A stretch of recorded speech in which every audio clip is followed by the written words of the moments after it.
Pronti? Buongiorno a tutti, cari lettori. Siamo qui oggi, ospiti di Neri Pozza, per presentare Clare Chambers e questo suo delizioso libro, Piccoli Piaceri. Io sono Alessia Gazzola, sono felicissima di presentarvela e di chiacchierare con lei e di raccontarvi perché io per prima ho amato questo libro e di coinvolgervi un po' e trasportarvi nel mood e nell'atmosfera del libro. E insomma, diamo inizio alle danze. Abbiamo con noi anche Sara Cuminetti che mi aiuterà per quanto riguarda il versante inglese, tradurrà quello che io andrò a chiedere a Claire. E benvenuta in Italia, Claire. Thank you. It's wonderful to be here with you all from overseas, and I'm really looking forward to this event this evening. Grazie mille, mi fa molto piacere essere in qualche modo con voi oltre la manica e è bellissimo essere qui in questo evento con voi questa sera.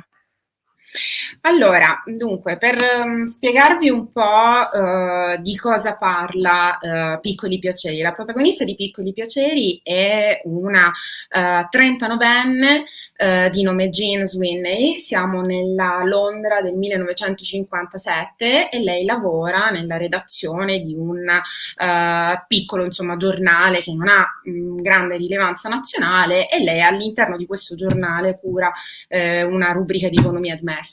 Un giorno alla redazione del giornale il North Kent Echo arriva la lettera di una tale Gretchen, di una tale signora Tilbury, Gretchen Tilbury, che a proposito di un articolo recentemente pubblicato proprio dalla rivista in cui lavora Jean sulla partenogenesi, che per chi non lo sapesse è la fecondazione della cellula uovo che avviene senza un contributo da parte dell'altro sesso, quindi in definitiva un'immacolata concezione.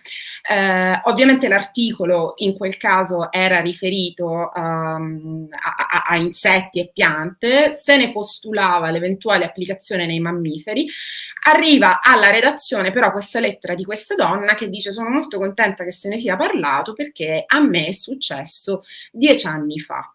E la protagonista Jean si prende immediatamente, insomma, in carico il caso per andare a capirne di più, per svolgere una vera e propria indagine, per conoscere Gretchen e sentire questa versione della storia e capire: è davvero un'immacolata concezione, o questa donna è un'impostora, o è in buona fede e la verità qual è?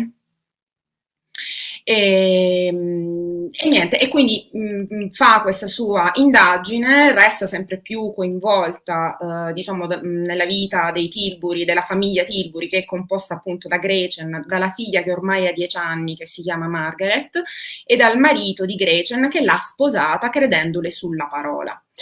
E quindi diciamo il romanzo è composto ovviamente da più intrecci, perché c'è quello che riguarda la vita privata di Jean, c'è questa indagine, c'è Gretchen che è lei stessa anche una protagonista del racconto. E poi c'è insomma anche questa Londra, no, degli anni 50 che dà un'atmosfera comunque molto, molto calda. E questo insomma un po' per anticiparvi di cosa tratta il romanzo, essendo in effetti comunque la partenogenesi un argomento davvero molto molto originale. Ecco, non ho memoria sinceramente di un altro romanzo che ne parli, anche se Claire alla fine del romanzo spiega da dove è nata l'idea, no? per scrivere diciamo questa storia. Però insomma per far capire da dove è nata, vuoi raccontarla anche insomma a chi ci sta seguendo, ai tuoi lettori italiani o meglio ancora a chi ancora non ti ha letta?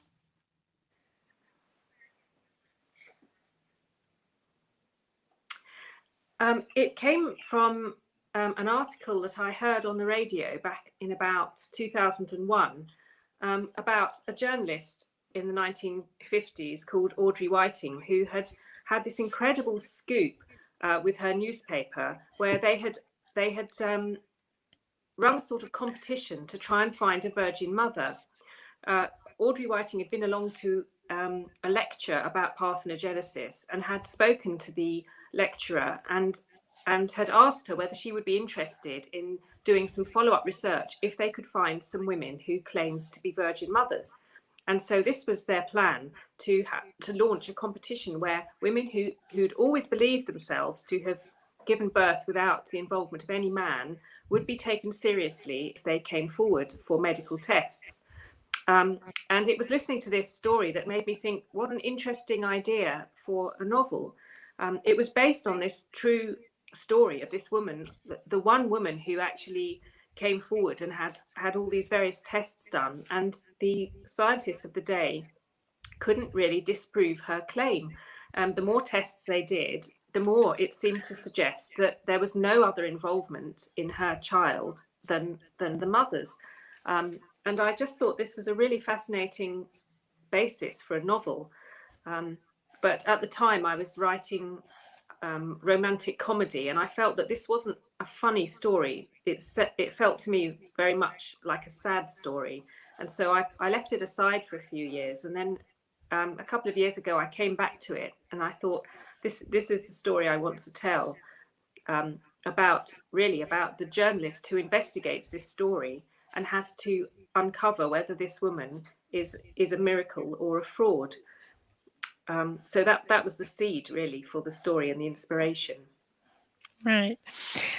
Dunque, effettivamente tutto è cominciato nel 2001, quando ho sentito un programma alla radio in cui c'era una giornalista, Audrey Whiting, che praticamente ha fatto uno scoop che riguardava appunto questa tematica, e ha deciso di lanciare un concorso, diciamo così, alla ricerca di madri vergini. Perché? Perché Audrey Whiting era stata ad una conferenza, aveva sentito un ricercatore che parlava appunto della partenogenesi e quindi si era messa a parlare con costui ed era venuto fuori che appunto sarebbe stato interessante magari portare avanti questa ricerca sulla partenogenesi proprio attraverso questa iniziativa, cioè lanciando, come dire, un appello a tutte le donne là fuori che avessero risposto dicendo sì, io ho partorito un figlio pur essendo appunto vergine. Quindi insomma c'è stato questa decisione da parte della giornalista, è stato lanciato questo concorso, anche per capire come sarebbe stata la reazione, no, di quelle donne che magari si fossero fatte avanti, sarebbero state prese sul serio. Quindi appunto questo è stato un po' il seme che ha scatenato per me l'interesse in questa storia, e quindi si trattava effettivamente di una storia vera, tant'è che effettivamente una donna in particolare rispose appunto alla richiesta appunto di questa giornalista. Questa donna si sottopose a tutta una serie di test, di controlli medici, ed effettivamente poi gli scienziati non arrivarono a conclusioni tali che potevano permettere di liquidare la sua affermazione come infondata. E quindi a maggior ragione appunto ho trovato assolutamente che fosse molto molto interessante come storia appunto da raccontare in un romanzo. Detto ciò, parliamo appunto del 2001, io scrivevo delle commedie romantiche all'epoca e ovviamente facendomi un'idea appunto della storia, mi rendevo conto che non era una tematica molto divertente, questa era qualcosa da prendere molto sul serio appunto, quindi l'ho lasciato un po' da parte, ho lasciato da parte questa idea, l'ho messa un po' in attesa, e poi a un certo punto è venuto il momento, mi sono detta è giunto il momento di raccontare appunto questa storia, e ho deciso in questo caso però di raccontarla non dal punto di vista soltanto esclusivamente appunto della donna che racconta la sua esperienza, ma della giornalista appunto che fa questa indagine, cercando poi di capire se questa donna, questo parto fosse o meno miracoloso, oppure se si trattasse appunto di una frode. Questo è stato il seme che ha generato poi la storia e quindi il libro.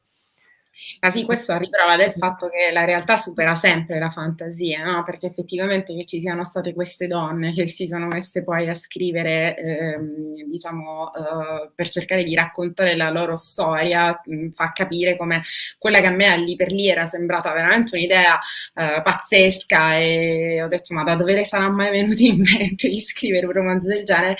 Ed è sempre, non c'è niente da fare, la realtà che dà spunti.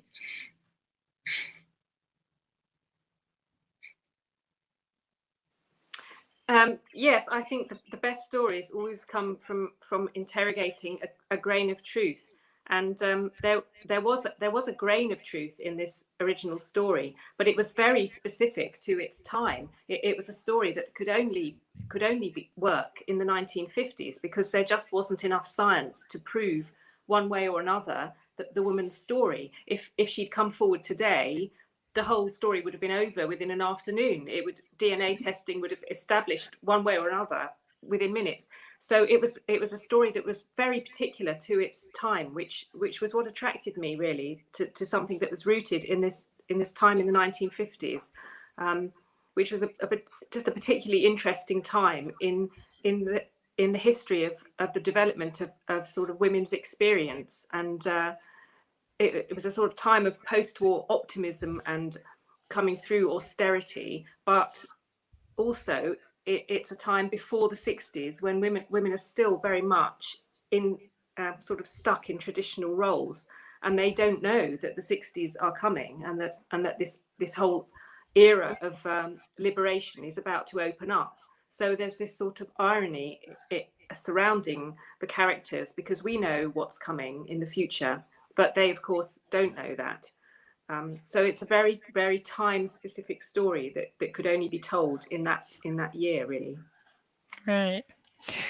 Sì, effettivamente è proprio così, e penso che si possa dire che le storie più belle in realtà partono da un granello di verità, e in questo caso effettivamente il granello di verità c'è, ma la cosa ancora più interessante secondo me è che è una storia che funzionava e avrebbe funzionato solo in quel momento storico specifico, in quel momento particolare, gli anni 50 per l'appunto. Perché? Perché ovviamente non c'era ancora quella scienza, non c'erano ancora stati tutti quegli sviluppi scientifici che oggi renderebbero la storia, forse, se vogliamo, molto banale, perché nell'arco di un pomeriggio uno fa un'affermazione del genere, la sera, grazie alle analisi del DNA, sappiamo già se è la verità oppure se si è inventata tutto, diciamo. Per cui era particolarmente affascinante, secondo me, proprio in quel contesto storico, negli anni 50, perché ci sono tutta una serie di aspetti che li caratterizzano. Io personalmente ho trovato appunto molto interessante questa ambientazione temporale, perché riflette un'esperienza femminile. La donna all'epoca appunto viveva un periodo molto particolare, perché c'era quell'ottimismo dopo il conflitto bellico, ovviamente era un po' la fine dell'austerità, questo periodo segnava appunto la fine dell'austerità. E però dall'altro lato le donne erano ancora legate a dei ruoli molto tradizionali e non sapevano ancora neanche che ci sarebbe stata poi tutta questa liberazione delle donne che sarebbe poi venuta dopo. Quindi, se vogliamo, c'è anche un po' di ironia nel vedere i personaggi come li presento appunto nel mio libro. Perché? Perché noi sappiamo cosa succederà dopo gli anni 50, loro non lo sanno, e quindi questo appunto mi ha dato molto materiale per scrivere appunto questo libro. E quindi veramente una storia molto radicata in quel periodo storico particolare. E proprio quello che Claire sta dicendo mi dà lo spunto per due domande che io in realtà avevo preparato per lei. E la prima è proprio a proposito, no, di questa ambientazione degli anni 50, che mi rendo conto essere necessaria, assolutamente necessaria, per tenere in piedi l'indagine di tipo scientifico, che altrimenti, come dici giustamente tu, si sarebbe risolta in un pomeriggio in epoca odierna. Però mi ha fatto anche fare un altro tipo di riflessione, no? Perché l'estetica degli anni 50 è in questo momento storico in grande spolvero. C'è un ritorno agli anni 50 da un punto di vista, no, della grafica, dell'arredamento di interni, anche da un punto di vista editoriale, anche talune serie TV. Ecco, in realtà io ho come la sensazione che quell'epoca scintillante, come dici tu, no, di ottimismo dopo la seconda guerra mondiale, e in cui però ancora tante conquiste erano ancora da venire, in qualche modo sia rimpianto. Forse proprio adesso, in un momento in cui la donna, quantomeno nei paesi occidentali, ha raggiunto una sostanziale, fra virgolette, ci sarebbe poi da discutere anche su questo, però insomma, diciamo, da un punto di vista di liberalità dei costumi, probabilmente il massimo possibile. Allora io mi sono insomma anche chiesta, no? Questo voler un po' tornare da un punto di vista delle ambientazioni agli anni 50, indipendentemente dal fatto che nel tuo libro sia necessario per ragioni appunto di trama. Però secondo te questo volersi sentire un po' confortati dall'atmosfera degli anni 50, questo volersi un po' avvicinare al mondo che fu delle nostre nonne, secondo te c'era anche un desiderio delle donne di oggi, delle ragazze di oggi, adesso che ormai abbiamo tutta la libertà possibile, di tornare al conforto, magari a un certo uno stile di vita più tranquillizzante come poteva essere quello degli anni 50? È provocatoria come domanda, ovviamente, cioè non è detto che tu la pensi così, ovviamente, però così mi è venuto in mente. Yes, I think there is an enormous nostalgia for the 50s in people today. And I think it's mainly because it's a time pre-technology. And I think we all have that romantic feeling about the past where things were simpler because we weren't so connected. We had more privacy and relationships were more real somehow because they weren't online. And you had to wait for things. You had to learn patience. You couldn't just watch what you wanted on television, or you couldn't buy things instantly. You had to be incredibly patient, and those were virtues. And also, it was a time of great sort of thrift and the virtue of recycling and mending and reusing things and not being wasteful. And I think those virtues are slightly coming back into fashion as the green movement gathers strength, that we realize that we cannot be as wasteful as we are. And we look back to our grandparents' generation as being models of thrift. And so that's why I included those sort of household hints from the 1950s, which were all genuine tips for women about how to reuse things and how to clean, using sawdust to clean your carpets, or how to clean your chimney using potato peelings. And there were all these sorts of awful things which read as if they're parodies, but they were all real, taken from magazines of the time. So in a way, I think there is a sort of warmth and a nostalgia towards the 50s, but I didn't want to write a book that was cozy about it and that presented it as being better than it really was. I wanted to show that also there were these real limitations on women, and a lot of women led lives of sort of quiet desperation because of the lack of opportunity and the frustrated potential that they endured in the 50s. So there is a sort of tension between those two feelings of, thank goodness it's changed for the better, but at the same time, what have we lost in the transition? What have we lost in the process of modernity? And what have we gained? And so that was the sort of thing I was interrogating as I wrote it. Right. Effettivamente sì, e devo dire che sono d'accordo con te, Alessia, c'è un po' questo ritorno, questa nostalgia per gli anni 50. Io direi perché c'è un po' questa impressione che fosse il periodo pre-tecnologico, diciamo così, e quindi guardiamo indietro quasi dando una sensazione di romanticismo a quello che era il passato. Avevamo tutti maggiore privacy, era come se ci fosse, per quanto adesso siamo tutti connessi online, in realtà era come se i rapporti umani fossero più veri, ci sentissimo più legati gli uni agli altri. C'erano virtù che erano necessarie all'epoca, che erano la pazienza, ad esempio, l'arte di attendere, di saper aspettare. Non si poteva comprare una cosa e subito arrivava, non si poteva voler vedere qualcosa in TV e subito lo potevi vedere.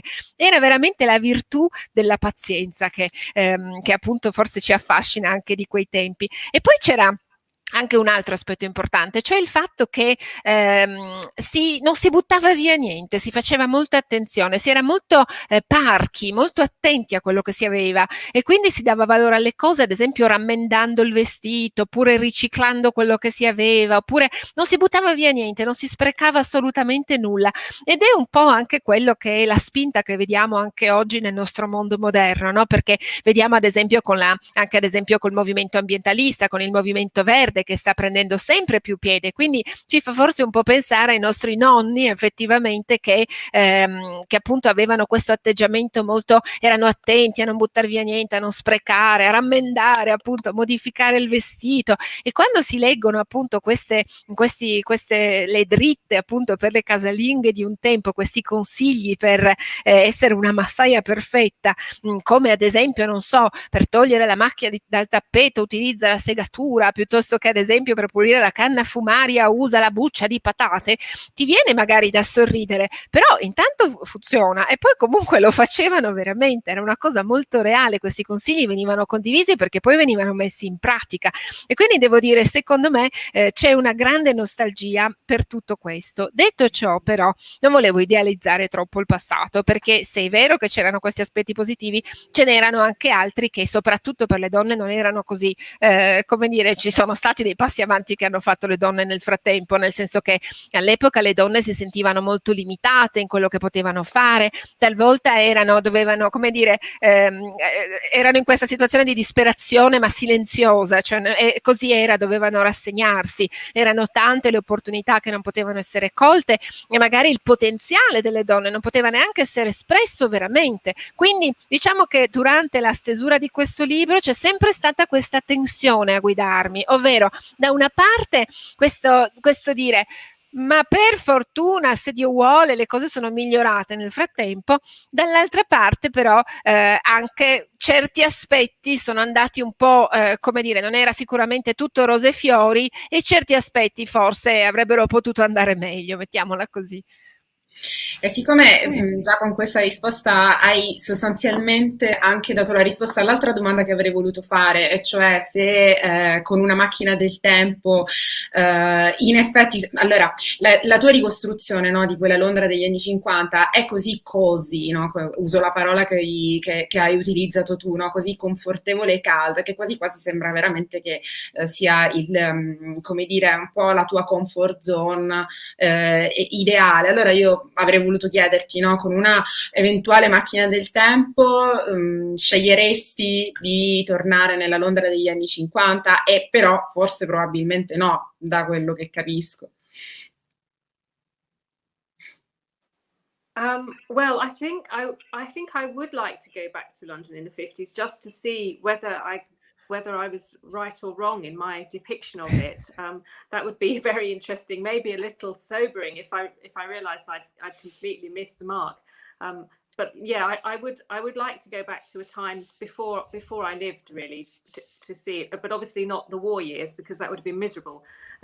So either the 20s, the interwar years, or the 50s, I think, would be a period that I would be interested to see if I could go back. But I don't imagine that if I went back knowing what I know now, that I would find it as all as rosy as I think. I think that the advantages and the medical developments that we enjoy today are far outweigh the disadvantages of modern life, and I think we're all pretty fortunate to live in the time that we live now. I agree completely. Allora, che dire, effettivamente io ci tornerei nella ronda degli anni 50, nonostante appunto gli aspetti negativi. Intanto perché potrei subito vedere se ho scritto qualcosa di sensato o meno, magari ho preso delle cantonate mostruose per cui vado indietro, mi accorgo, sarebbe un'esperienza che veramente mi farebbe riflettere, direi ho proprio sbagliato, qua ho proprio preso una cantonata su questo, e sarebbe un peccato se questo accadesse. Detto ciò, effettivamente mi piacerebbe con una macchina del tempo andare a vivere in un periodo precedente alla mia nascita. Ovviamente questo vuol dire però escludiamo i periodi di guerra, perché non mi piacerebbe vivere in un periodo di un conflitto bellico, ovviamente, quindi o gli anni 20, diciamo, tra le guerre, oppure effettivamente gli anni 50. Però devo dire che non ho alcun dubbio che effettivamente come dire, questa non lo vedrei tutto appunto come rose e fiori, cioè sarei comunque molto probabilmente probabilmente mi guarderei attorno e vedrei appunto che non è che andasse tutto benissimo, anzi, tant'è che mi verrebbe da dire addirittura che, pensandoci, se vediamo quello che ci circonda adesso, viviamo in un periodo che dobbiamo veramente apprezzare, perché effettivamente anche solo dal punto di vista degli sviluppi in ambito medico, per esempio, c'erano dei lati positivi negli anni 50, però non possiamo certo lamentarci di dove siamo oggi. Esatto. E poi a proposito di quello che dicevi tu, no? A proposito dell'emancipazione femminile negli anni 50, che è comunque ancora un processo in divenire, non ancora completato e che sicuramente poi avrà la sua massima espansione poi a partire dagli anni 60.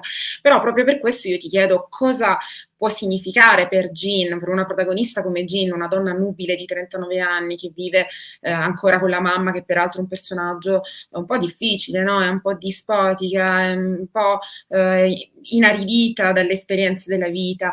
E allora, per una donna come lei, cosa può essere, cosa può significare essere una giornalista negli anni 50? I think Jean's role on the newspaper is very much a sort of dog's body and a do-everything sort of person. It's not a glamorous career. It's not something that's going to lead to anything bigger and better. It's just a job that helps her to pay the bills. And that's very much the flavour of this sort of small world that she's in, until this virgin birth story sort of blows her life open.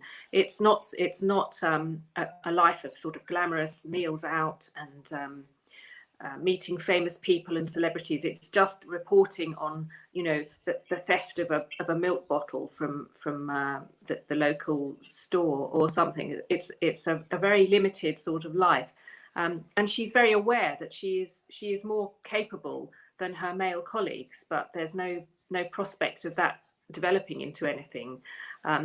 So it's just part of the sort of restriction of her life, that involves living with her mother and being the carer for her mother while her sister has escaped abroad, leaving her to it.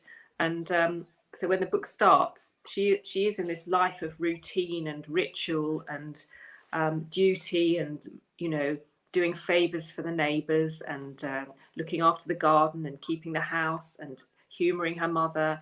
And we get this sort of flavor of a very constricted and stifled existence. And the journalism is a sort of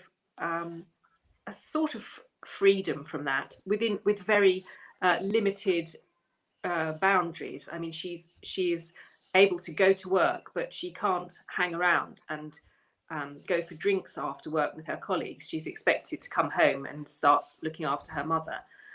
So it's a very limited sort of existence that she has until this moment arrives, which blows it all open.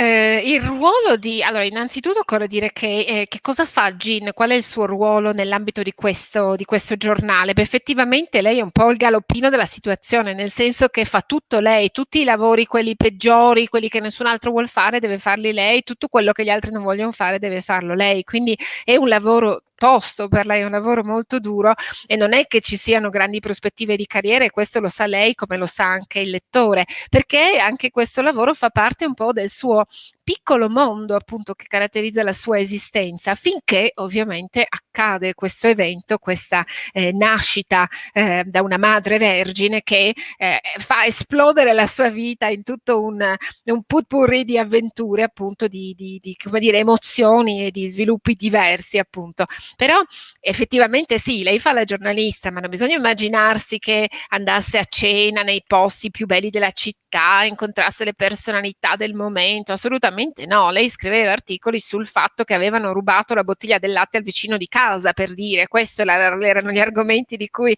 appunto lei parlava, c'era stato il furtarello nel negozietto appunto del quartiere. Lei aveva una vita molto limitata, se vogliamo, e sapeva però effettivamente in alcuni casi di essere più brava dei suoi colleghi maschi al giornale, però diciamo che era anche consapevole che non c'erano grandi possibilità che questo le permettesse poi di fare carriera, ahimè, in alcun modo. E poi effettivamente c'è questo ruolo che la riguarda riguardo al fatto di prendersi cura di sua madre, perché sua sorella se n'è andata, le ha mollato diciamo il fardello e l'ha lasciata appunto a prendersi cura di sua madre. Quindi la vita di Jean, soprattutto all'inizio appunto del libro, è costituita dalla routine quotidiana, da questo senso del dovere molto spiccato che ha, da una serie di rituali che la accompagnano giorno dopo giorno, dai piaceri che si fanno, si fa un favore al vicino, ci si occupa del giardino, ci si occupa della casa, ovviamente poi come detto ci si occupa della mamma, e quindi capite bene che effettivamente è chiara questa sensazione un po' di soffocamento, no, che accompagna la sua esistenza.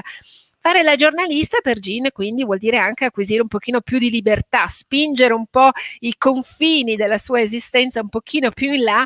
Detto ciò, finisce di lavorare, poi non va a prendersi non va a bere qualcosa con i colleghi, torna a casa perché c'è la mamma che l'aspetta e lei deve assolutamente farlo. E quindi vive questa vita, come dire, con dei paletti molto chiari, ben delimitati, finché effettivamente questa storia così incredibile esplode nella sua vita e le scompiglia le carte. E sempre a proposito di Jean, no?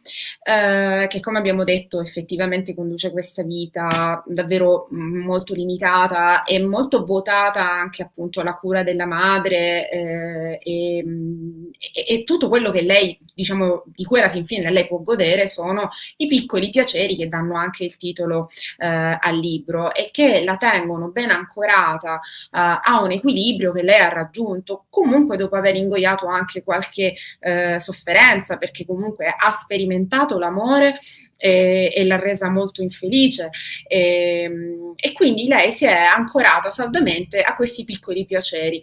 Vorrei chiederti di raccontarci quali sono i piccoli piaceri di Gina. A un certo punto del romanzo, siamo però verso la fine, lei proprio li elenca tutti quanti e io in quel momento l'ho proprio sentita tanto, tanto vicina a me. Io mi sono davvero tanto affezionata in realtà al personaggio di Gina, l'ho sentita estremamente vicina. E oltre insomma a dirci quali sono i piccoli, gli small pleasures di Jean, se puoi dirci anche un po' cosa ne pensi tu del ruolo dei piccoli piaceri nella nostra vita, nel quotidiano, nel tenerci, cioè nel darci un equilibrio, specialmente di questi tempi.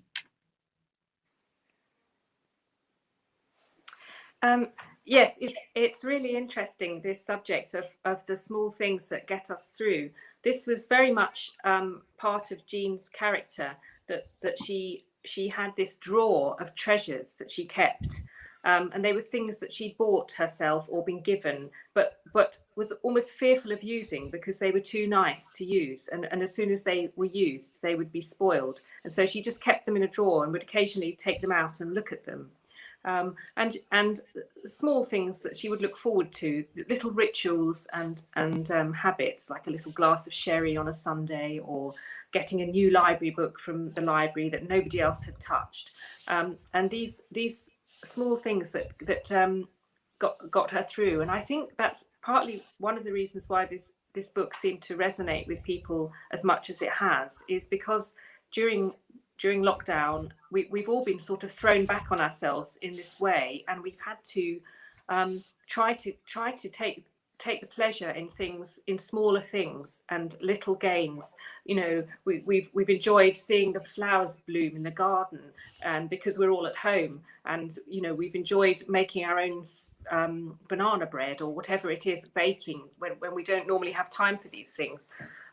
So I think that there was a kind of resonance with us that during lockdown we were slightly living 1950s lives. You know, the shops were shut, we were all back in our homes in the evening, everyone was back in their little hutches, and so we did have to try and look after our mental health. We did have to try and take pleasure in modest treats, and I think that's something that has resonated with readers.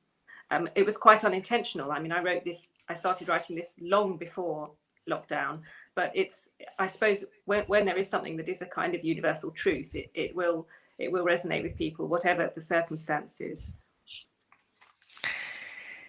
E beh, effettivamente la tematica dei piccoli piaceri, delle piccole cose che ci aiutano a trascorrere la nostra vita giorno dopo giorno è molto importante, fanno proprio parte nello specifico del personaggio di Jean, che addirittura ha il cassetto dei tesori e appunto tiene cose a cui tiene particolarmente nascoste in questo cassetto, perché nonostante le ami tantissimo, le piacciono tantissimo, ha paura che se mai li tira fuori, li usa un po' troppo, si rovinino, e quindi non vuole assolutamente, li tiene appunto come dei tesori per l'appunto. Però effettivamente ci sono, oltre a degli oggetti che sono le piccole gioie della vita di Gina, ci sono anche dei riti che l'aiutano appunto a trascorrere le sue giornate, per cui ad esempio c'è un bicchiere di sherry la domenica, piuttosto che prendere in prestito dalla biblioteca un libro nuovo, cioè un libro che nessun altro ha ancora toccato, e quindi godersi questa sensazione del libro nuovo. E devo dire che effettivamente forse è proprio per questo che il mio libro ha trovato veramente, come dire, è piaciuto, ha detto qualcosa di molto concreto ai lettori in questo periodo appunto di Covid, di lockdown, perché con il lockdown effettivamente tutti noi ci siamo trovati praticamente, come dire, ci siamo ritrovati negli anni 50, se vogliamo, nel senso ci siamo ripiegati su noi stessi, abbiamo dovuto necessariamente cercare le piccole cose, cercare di mantenere l'equilibrio grazie alle piccole cose della vita, che poteva voler dire, non so, godersi i fiori che sbocciavano in giardino perché finalmente avevamo tempo di occuparcene, c'era solo quello da fare, quindi ovviamente questa era una gioia, piuttosto che fare il famoso pane alla banana, piuttosto che altro pane e insomma cucinare, fare le torte, godersi appunto le gioie della cucina. Quindi questo sicuramente in periodo di lockdown ci ha un po' riportato all'esperienza e ai valori, anche agli aspetti positivi degli anni 50, i negozi chiusi, non si poteva uscire, a cena si sta a casa,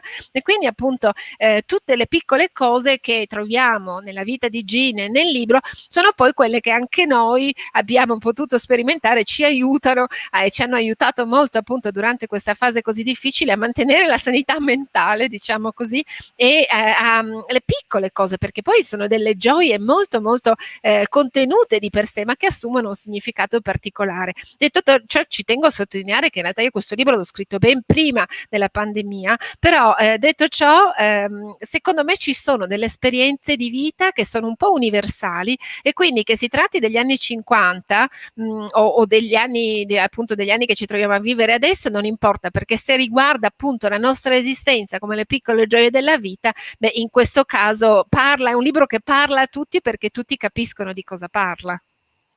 In questo momento storico sicuramente.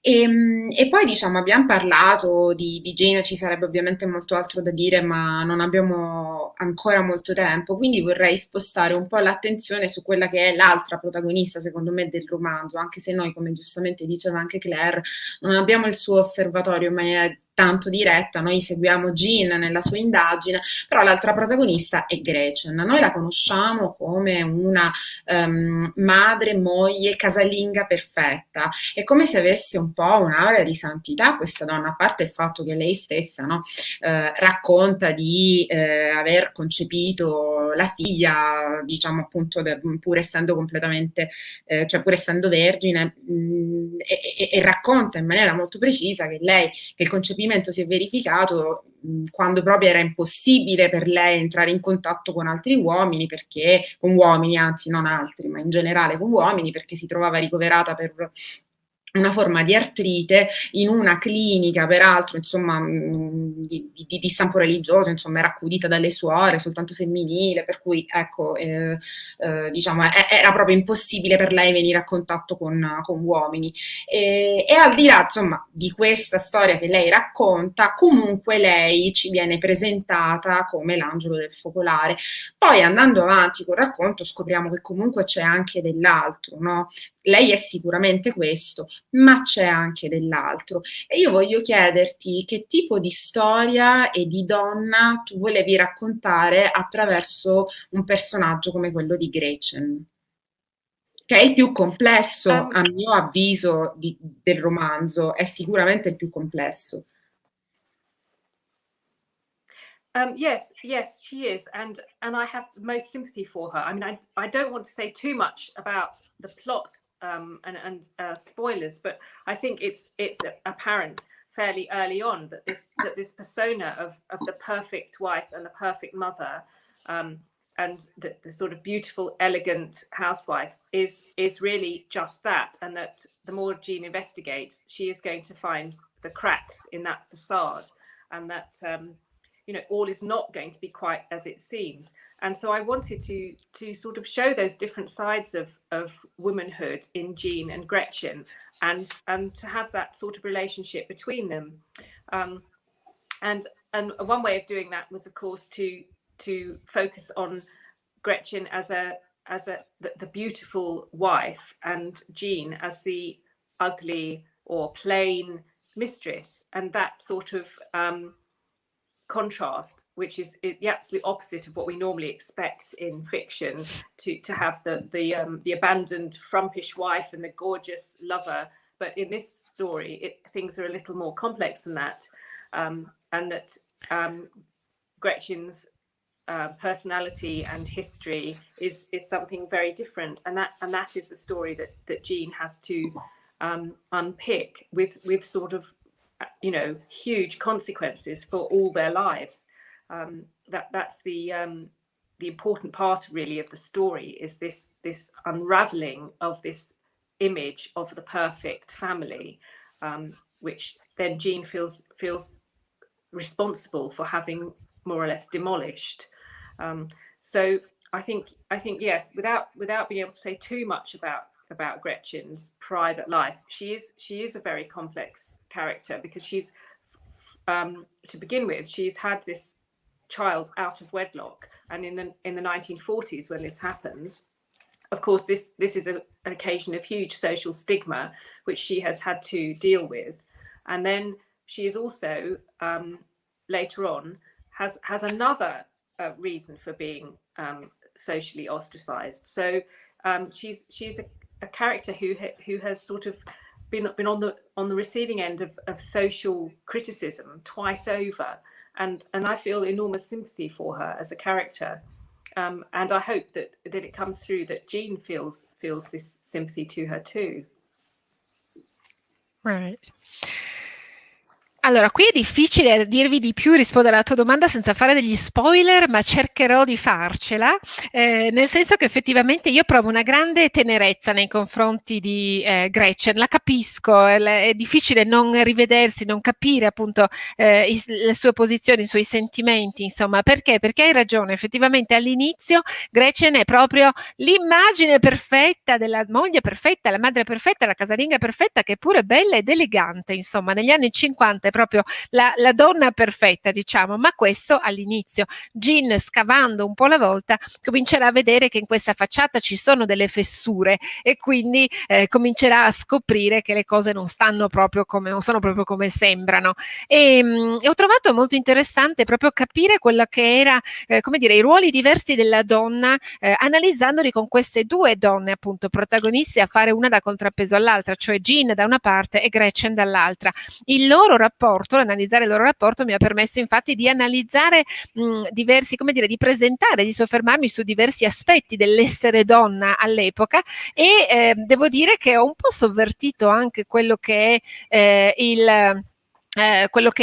come dire, lo stereotipo, no? Cioè abbiamo la moglie che magari è un po' dimessa, non sicura di sé, e l'amante che invece magari è giovane, fulgida e bellissima. In questo caso abbiamo invece una moglie che è molto bella, molto curata, perfetta, e un amante che invece è abbastanza, come dire, non dice più di tanto, insomma, almeno dal punto di vista estetico, e quindi è un po' in questo caso sovvertito un po' lo stereotipo. Però sono d'accordissimo con te sul fatto che effettivamente Gretchen sia un personaggio molto molto complesso, e la storia appunto stessa di Gretchen è molto complessa, e sarà Jean un po' alla volta a cercare di scavare per cercare di capire qual è la sua storia effettivamente, e mano a mano che scoprirà dei nuovi tasselli di questa storia, poi le conseguenze di queste scoperte saranno importanti per entrambi, e addirittura poi, di nuovo, senza raccontare troppo, però effettivamente mano a mano che si dipana questa matassa, ci si rende conto che questa famiglia così perfetta perfetta non è, questo suo ruolo, il ruolo di Gretchen così perfetto non è,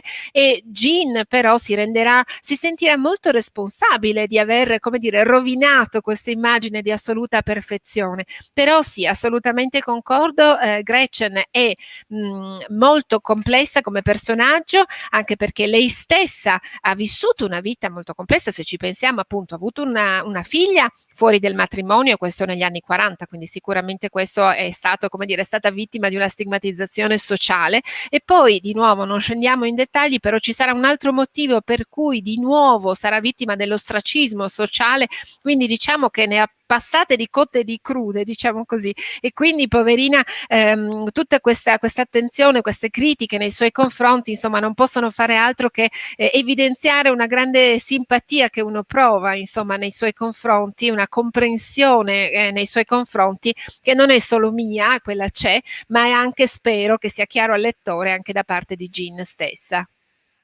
Io avrei anche altre domande, però vedo che nel frattempo sono intervenuti dei lettori e do spazio alla domanda di Rita, che chiede in quanto tempo ha ideato e scritto questo libro. Alla seconda parte della domanda di Rita, cioè perché ha sentito il bisogno di ambientarlo proprio negli anni 50, Clare ha già risposto all'inizio e quindi non lo ripetiamo, però in quanto tempo hai ideato e scritto questo libro? Vuoi raccontarci un po' questo aspetto?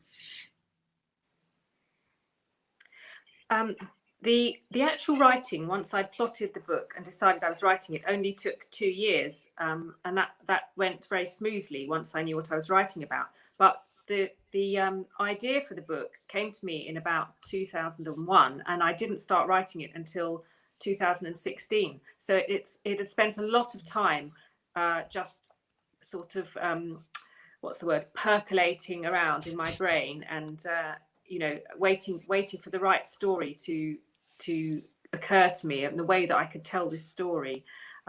So there was a long time between the idea and the execution, during which I wrote several books and wrote a book that failed and had to give it up, and before I started this one.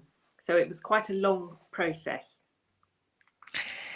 Dunque, effettivamente la scrittura, la stesura vera e propria non mi ha richiesto troppo tempo, nel senso che in 2 anni ho cominciato e ho finito. È stato anche un processo abbastanza, se vogliamo, lineare, semplice, la stesura del libro vero e proprio. Però attenzione, perché come vi accennavo prima, l'idea iniziale, il seme iniziale data dal 2001, e da questo poi seme ho cominciato poi a scrivere effettivamente il libro solo poi nel 2016. Quindi devo dire che questa idea iniziale ha cominciato, come dire, goccia dopo goccia, come in un colino nella mia testa, a cominciare come un imbuto, appunto, a scendere un pochino alla volta nel mio cervello, fino a che ha preso forma, fino a che ho trovato la storia giusta, il modo giusto per raccontare appunto questa storia. Quindi devo dire che sì, effettivamente ci è voluto tantissimo tempo da quando ho avuto l'idea, quando poi sono riuscita a tradurla in parole, a metterla in parole nero su bianco in forma di libro.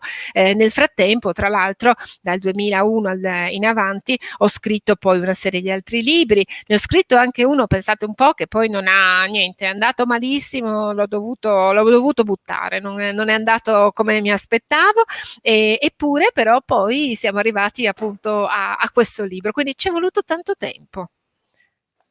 Beh, però insomma, il risultato lo stiamo tutti apprezzando moltissimo, quindi bene che abbia richiesto il tempo che ha richiesto, perché l'importante è il risultato. E ti sei ispirata a qualcuno per il romanzo per il personaggio di Jean? Come è nata? Ok, sì.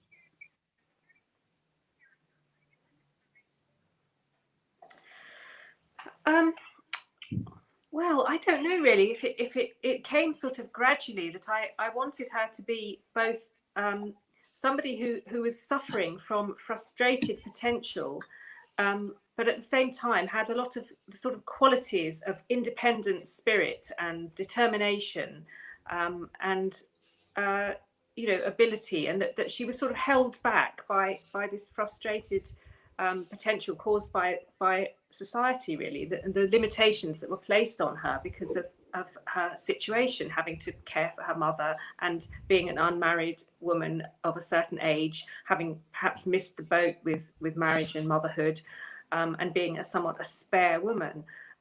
So her character just kind of grew out of those circumstances, and I just like the fact that she was slightly a little bit bitter and a little bit spiky, but with a good heart and a strong sense of right and wrong. Right. Allora, come ha preso appunto come ha preso forma Gin? Questa è una bella domanda, mi verrebbe da dire gradualmente, nel senso che avevo molto chiari dei diversi poli che avrebbero creato la tensione che la caratterizza, ovvero da una parte questo potenziale frustrato che lei esprime e sente dentro di sé, dall'altra una serie di qualità come questo spirito indompito, questa indipendenza che ha dentro di sé, questa determinazione, però ahimè tutte queste qualità vengono un po' appunto frustrate, tenute a bada dalla situazione in cui si trova a vivere, come dicevo prima, perché dal punto di vista sociale ci sono delle grosse limitazioni a quello che può o non può fare. Deve occuparsi della mamma, come dicevamo, non è sposata, ha 39 anni, ha appunto, come si suol dire, un po' come diciamo, ha perso il treno, come diciamo noi per quanto riguarda i figli e il marito, è un po' una donna che è un po' un di più, però il suo ruolo non è che sia particolarmente accettato dalla società, e questo fa sì che in un certo senso, in base a queste considerazioni, era così che volevo il mio personaggio, ha preso forma appunto Gin, e volevo al tempo stesso che fosse magari talvolta un po', come dire, non inacidita, però ci fossero un po' degli alti e bassi, delle luci e ombre nel suo personaggio, e ci fossero anche magari dei picchi, come dire, delle spine qua e là, però è una donna di grande cuore ed è una donna che sa molto bene che cosa è giusto e che cosa è sbagliato. Allora, abbiamo anche un'ultima domanda, facciamo proprio l'ultimissima. Ci sono elementi autobiografici? Ci chiede Assunta Severini. Well, thank you, Assunta. The only autobiographical aspects in this book, I would say, are the fact that I also care for an elderly mother who is quite eccentric, a little bit demanding, and I have a sister who lives abroad, and so I think perhaps some of the frustrations and perhaps the resentment that Jean expresses may well have come from my own domestic situation, but my sister has read the book and she didn't take offense, so that's good. Dunque, elementi autobiografici direi soltanto nella misura in cui anch'io mi sono dovuta prendere cura di una mamma che era, diciamo così, molto eccentrica e quindi a volte un po' pesante da gestire, e anch'io ho dovuto farlo avendo una sorella che vive all'estero. Detto ciò, questo ovviamente mi ha permesso forse di condividere appunto con Gino un po' di questa frustrazione ogni tanto di una situazione così difficile. Detto ciò, vi rassicuro, mia sorella il libro l'ha letto e non se n'è neanche presa male, buon segno. Bene, meglio così, meglio non urtare le mamme. Allora, io ringrazio tutti voi che siete intervenuti, ringrazio la casa editrice Neri Pozza, ringrazio ovviamente Clare Chambers per essere stata con noi, ringrazio Sara Cominetti che è sempre ineccepibile, e vi invito per l'ennesima volta a leggere Piccoli Piaceri, perché è un piccolo grande piacere, specialmente di questi tempi. E insomma, alla prossima. Thank you. Grazie.